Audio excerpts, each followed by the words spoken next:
Welcome to your Joyful Riches podcast, where you gain precious tips and tools for creating the life you love with a little bit more ease, even if you are facing challenges and adversities at this moment.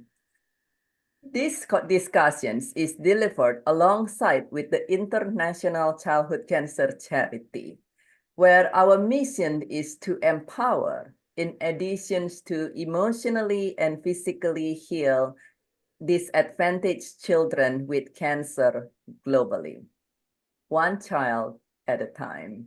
And for this week, we are so honored and we are so thrilled to have Kubra with us.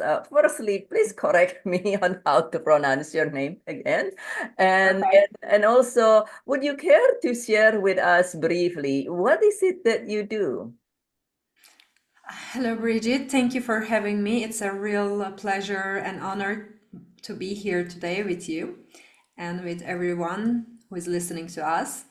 I'm Kubra. I'm a spiritual artist and intuitive astrologer, but originally I studied science, and my journey brought me where I am today. And what I do is basically I help people navigate through their emotional storms so that they can gain resilience and they can move forward in their lives with ease and joy.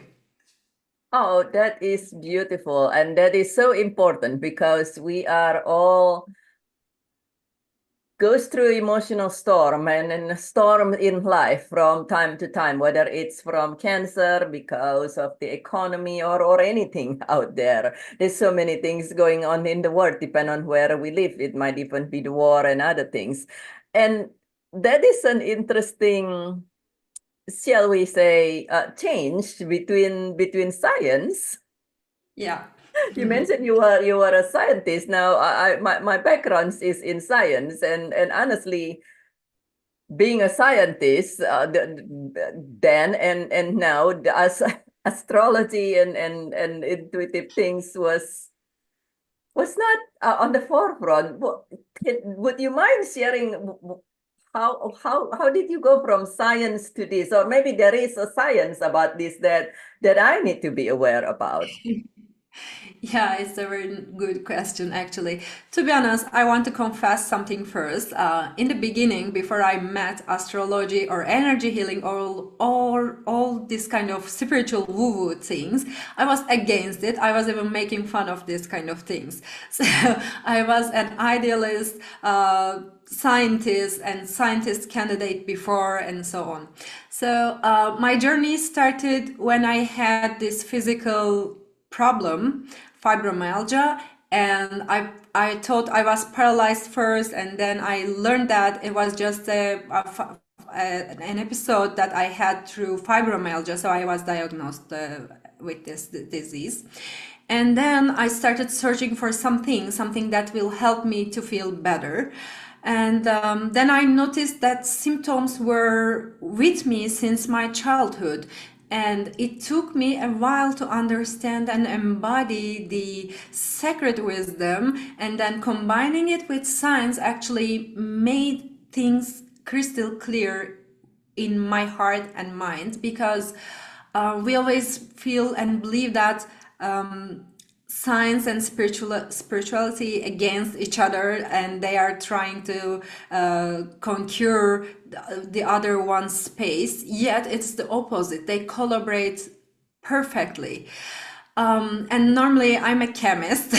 So, in the history, alchemy considered as the mother of chemistry, but for me, it happened in the reverse way. So first I had to study chemistry so that the science I learned could convince me that alchemy is also real.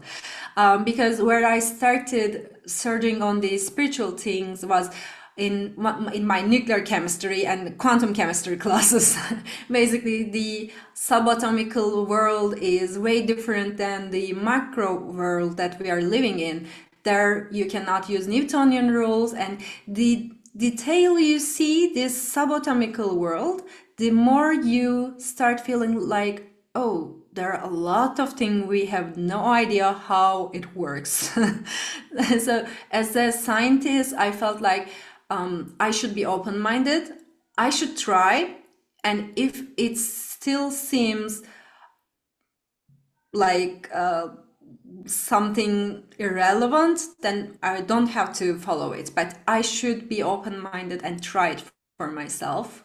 And when I say this, I tried it and I saw that, oh, okay, it works. I don't know how. I still don't know how everything works. To be honest, still some mysteries remain, but well, it works perfectly. I don't have the pain in my life anymore. I feel good. I find my way through these storms. So that's all I want. And I want to share it with people who are willing to be open-minded as well. Wow, that is amazing. I love how you say in the surface level, so to say, in the surface level, science and spiritual seems like two opposite ends. But when you bring it down to that, and you use the term quantum chemistry, Yeah. and that is something we hear more about quantum physics, but even the quantum chemistry and alchemists, that is very true. A lot of us things like, oh, alchemists, it's kind of like you said, some kind of woo-woo out there. But when you get to the bottom of this, it's there are things that science cannot explain, and that's amazing how you find alchemists being the mother of all chemistry. For some of our audience who might not understand what is alchemy, would Yeah. you mind sharing with them what is alchemy? Sure, with pleasure. There are two different definitions for that. The first and most known definition is in the history, the alchemists were the people who were trying to turn regular metals into gold. So they were trying to do their magic to create a more valuable metal from a regular one. But in the sacred knowledge, in esotericism, what we know about alchemy is basically we all have aura. Actually, it is now scientifically proved. There are many different devices like GDV or Kirlian photography. Like we see that aura we have, or even the food we eat, or everything alive has an a magnetic field, let's say, like our heart creates a magnetic field, and so as the apple. But anyways, that's another story.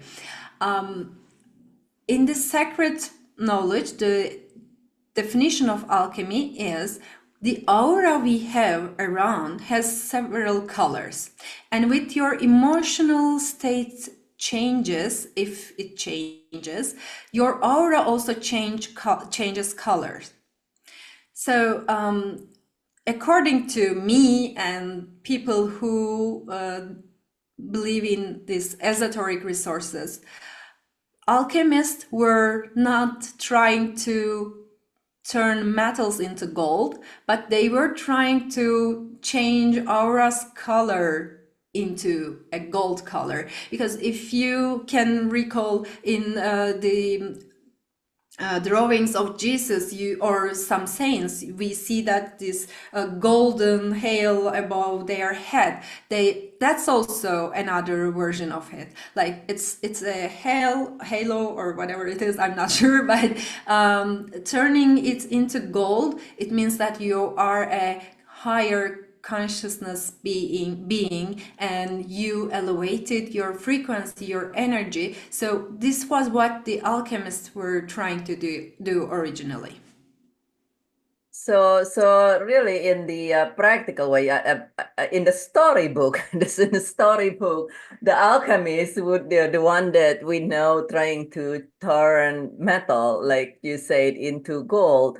But really, in practicality, in a real life, what the alchemists do is help all of us to or through alchemies, we can turn what you say the color of our aura, and we know this in through other what you say just now. You call it aura, the magnetic field, but we do know this even through different in the medical science, which Yeah. also part of science.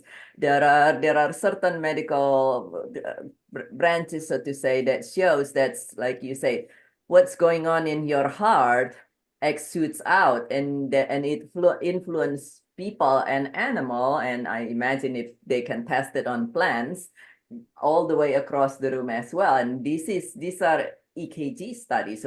So the individuals connected to the EKG, the one across the room, pets and people connected to the EKG, and they're not communicating to each other, but one person emotion change, the EKG of that person change across the room change. So these are very true in terms of the experiment. And so back to the alchemist, it sounds like it is changing your energetic state. Yeah. So it's change your aura, and when using special instruments, it's photograph, it will appear gold or white or what have you, that is not all cloudy and full of junk, so to say. That is very interesting. The practical real life applications of alchemy, and with the now, what are some of the as you say, the also you mentioned about spiritual coaching and astrology for people who are facing a lot of challenge, and many of us are nowadays. Are there a couple tools or tips that you can share Sure. based on that, or astrology or something? The actually before that, I even want to have I have a questions. How does the astrology connect with this whole thing? Oh, no, that's a great question. I love to answer this question all the time, so thank you for asking. Astrology is our using manual, your using guide. So we all are complex beings, and we don't even understand how we function, how our psyche functions, or we do things that we don't want to do, we feel things we don't want to feel, we think things we don't want to think about. So there is a reason behind this. And what I say, actually, I can combine both your questions and say that there is a very important sentence that I always tell my clients or my audience. Your emotions are your golden compass, and they lead you to your highest potential. So if we emotionally struggle, if we feel depressed, if we feel lost, if we feel unhappy or desperate, I know that's not nice. I don't want to be there as well.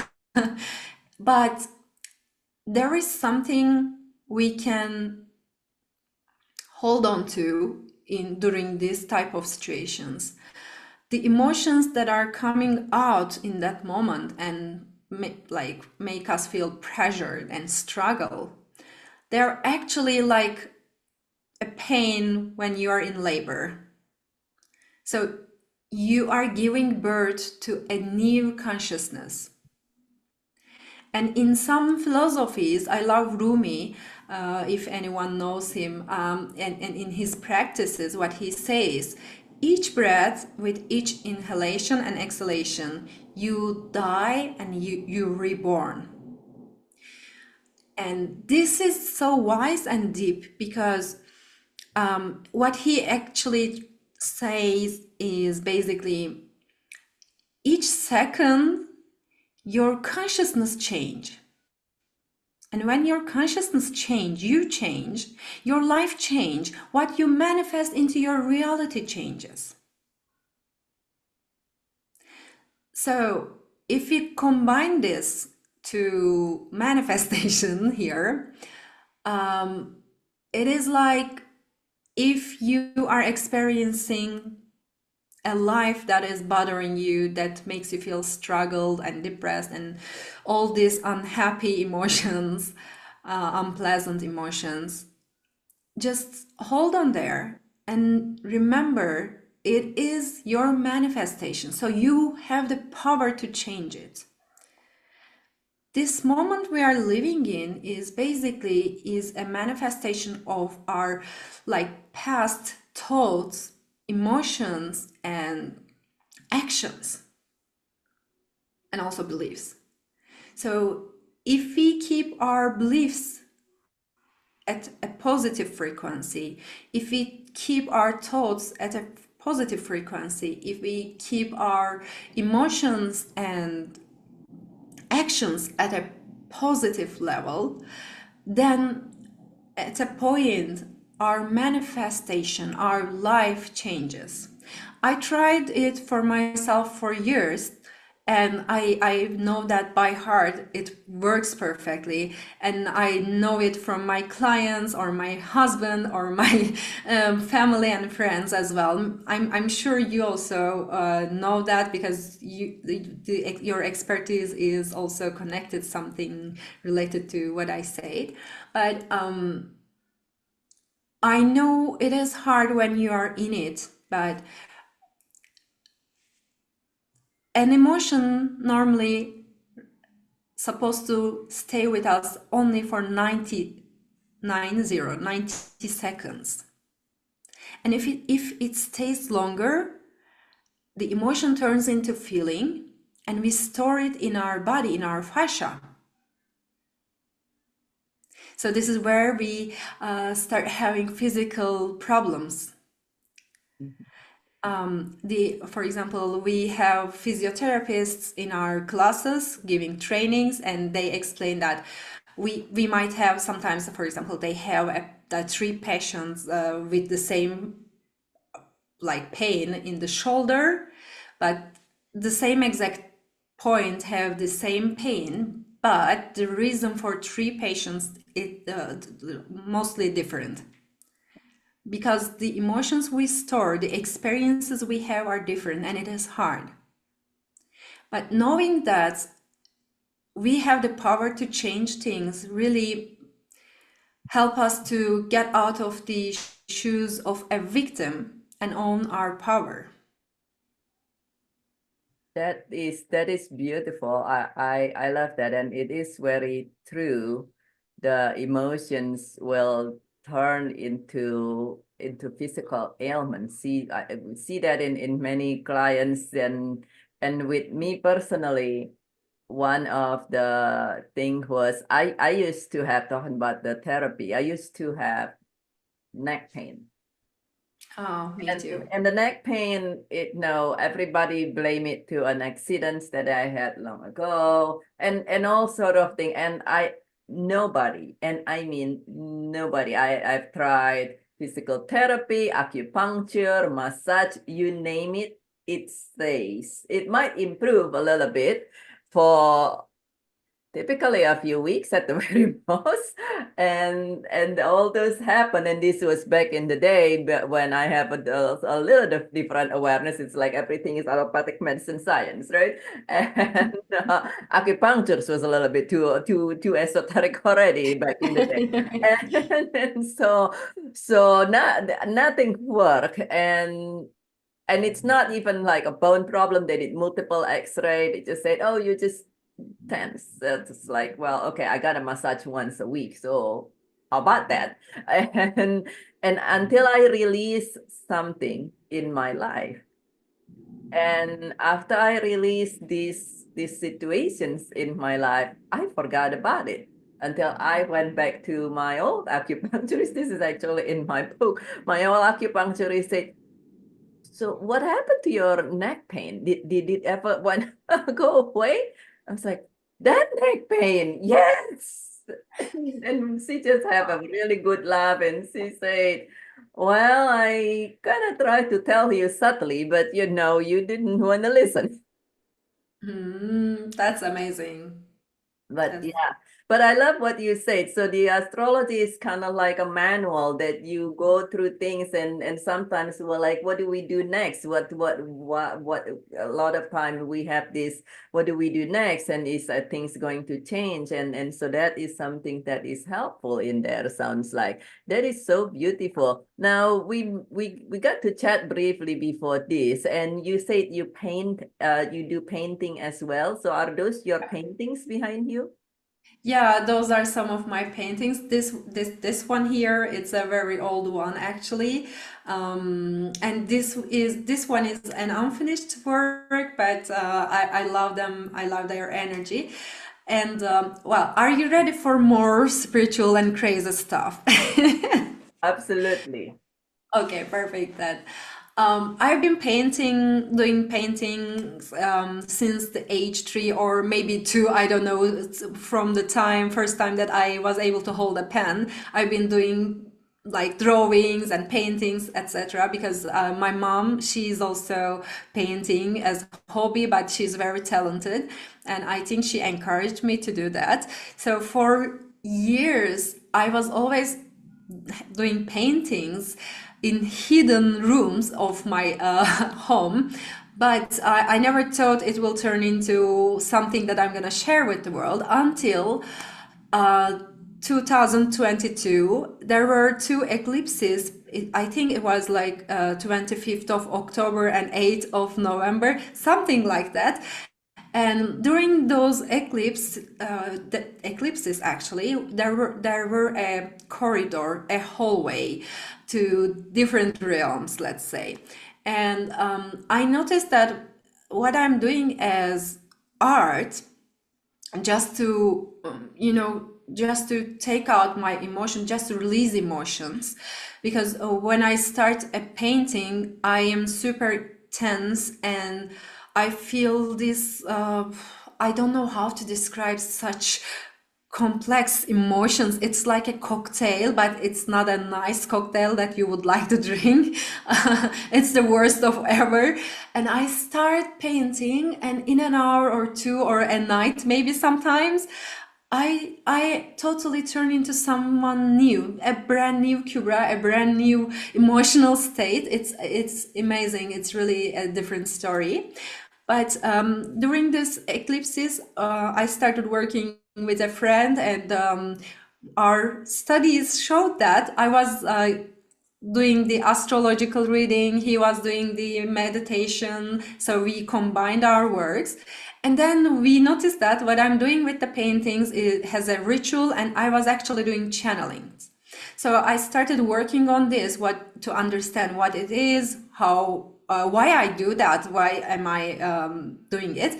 Actually, Brigitte, even in my birth chart, there are two asteroids we called Bach and Michelangelo, which is related to Edward Bach and Michelangelo. And I have them in my 10th house, which is about the profession we do. But I learned this after I started sharing my paintings with people. Anyways, then what I understood during this period is basically I was channeling emotions from parallel realities, and the emotions that we experience here that comes from different realities are actually more dense than the ones we have here. And there is a reason behind this, because in Sufism or in several philosophies, people believe that we need to become one with nature, with other people. We should stop judging and we should become together. Yet that's great. That's a very amazing approach. Yet I don't think it's possible unless we stop judging ourselves first, because it's all about us. And the paintings are allowing individuals to release those emotions that they are channeling, because everyone channels emotions. And how do you know that's what you channel? Basically, for example, I'm sure there are things that you ask yourself, why is it always happening to me? Why is it me always having the same situation all the time? Because there are some stuff we are experiencing and there is no logical explanation, but you might call it some cosmic experiences, and there is no logic behind it.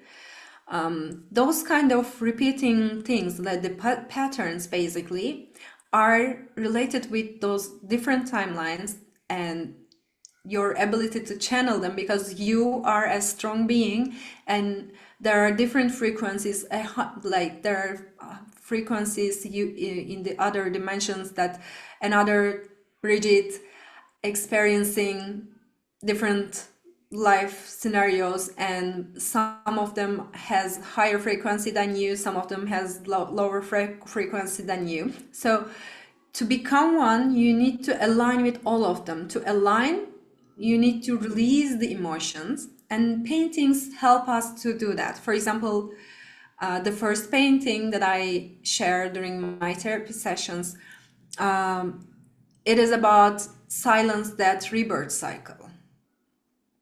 So if you have, actually people can find it on my website and they can do it by themselves. It is the painting Primordial Pouch. It's a gray one.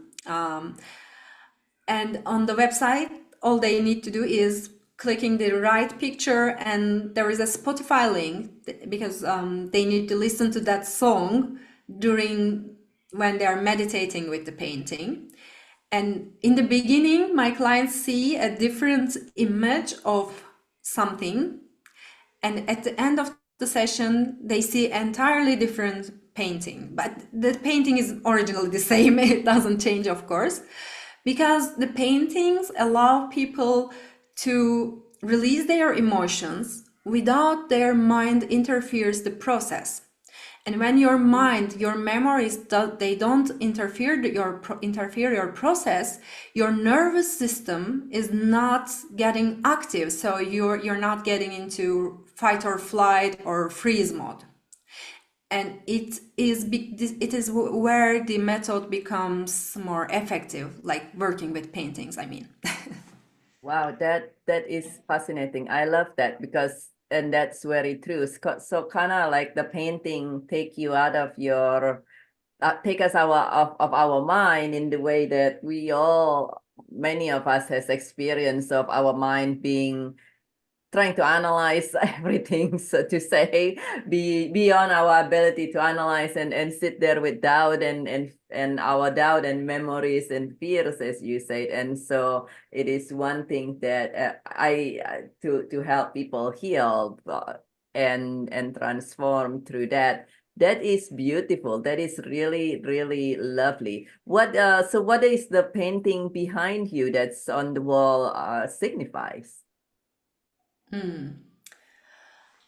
This one, Flower of Life, and it is a representation of the entire life. It's the flower of seed, the symbol, but the name of the painting is Flower of Life.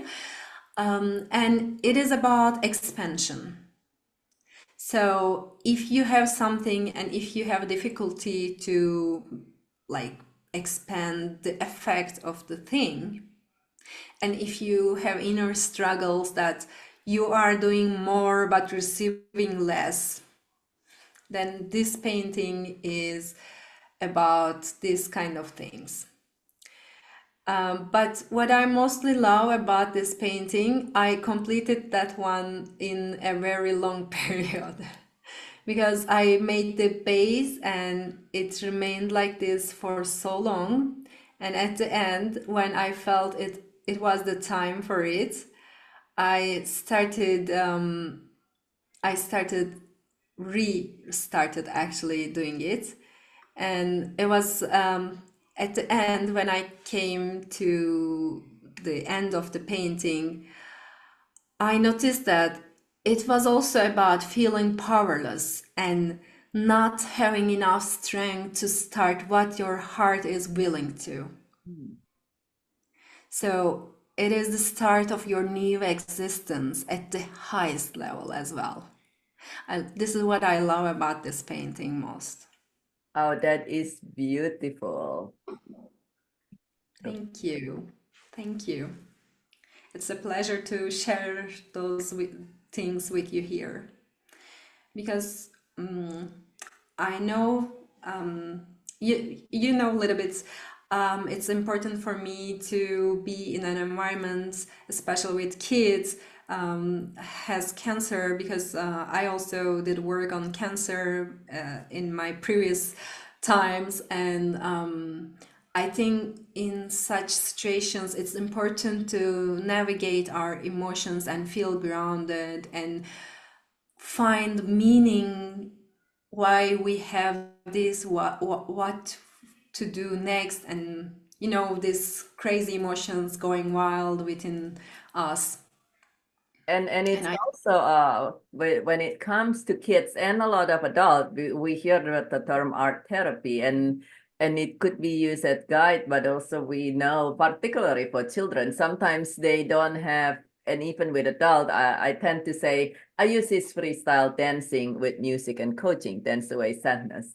But there is a part of our emotion, and particularly when it comes to grief, there is a part of grief that words cannot touch. And whether it's movement or it's painting, both for adult and children in particular, it's something that, like you said, it's so helpful and so useful to allow our emotions to flow and beautiful. You mentioned about that there are other paintings on your website that actually one thing you mentioned that you do the painting with guidance and channel.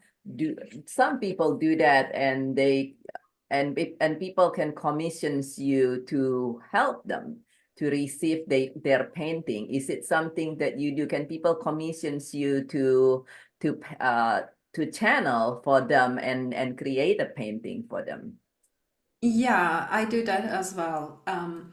Well, as the paintings are related with stories and emotions that we cannot recover from, for example, there are some clients coming to me with some traumas that they work at the medical science. They do what they need to do, of course, but if they want to do something spiritual as well, they come to me and I do channeled painting specifically for their trauma. So it's like an emotional and energetic layer you are carrying, and you feel that baggage and you just want to take it off.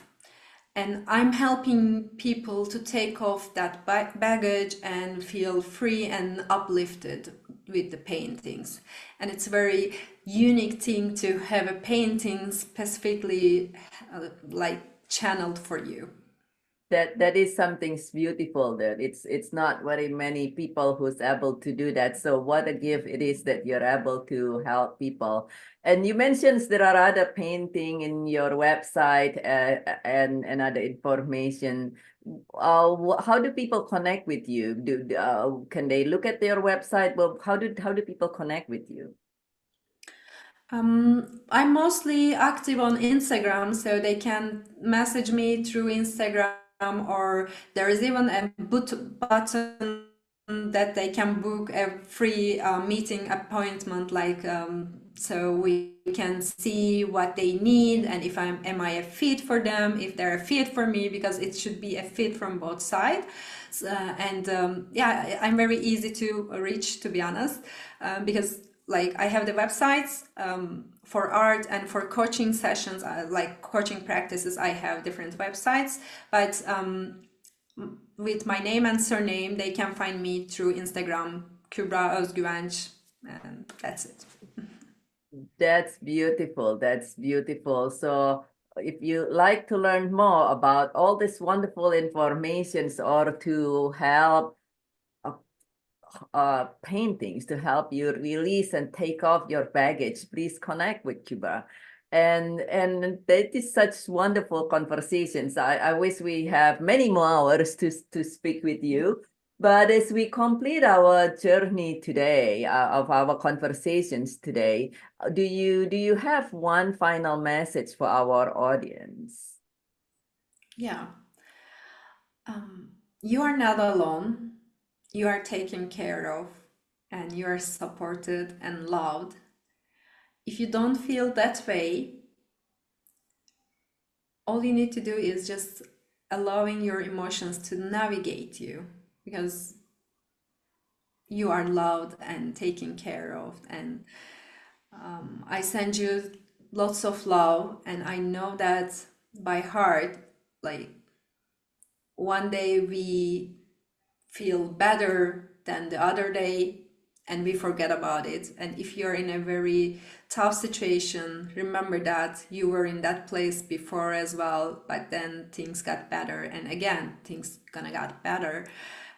And yeah, if you need any support from me, I would be happy to help you, guide you through your journey. And thank you, Brigitte, for having me. It's a real pleasure to talk to you, and I thank you for the opportunity to be in such an important charity, to have this opportunity to talk to people. Thank Thank you.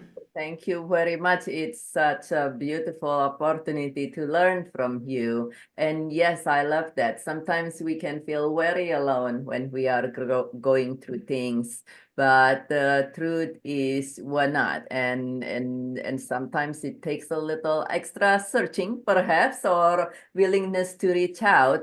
But we're not alone in here. And thank you again. Thank you so much for sharing your time with us today. And for you, my friend, who are listening to this, who are joining us today, thank you for joining us today. Please share these conversations with your friends and families, because we all want to be able to thrive and be able to navigate our life with a lot more ease and a lot more fun as well. Imagine having somebody painting for you and help you release your emotional concern that way. Wouldn't that be nice? So please connect with Kubra, and thank you for joining us today. And please do share one or two gold nuggets in the comment below so we can continue learning from each other as well. And this is Dr. BirgitteTan, your grief specialist and founder of the International Childhood Cancer Charity. I thank you very, very much for joining us today. I look forward to see you again very, very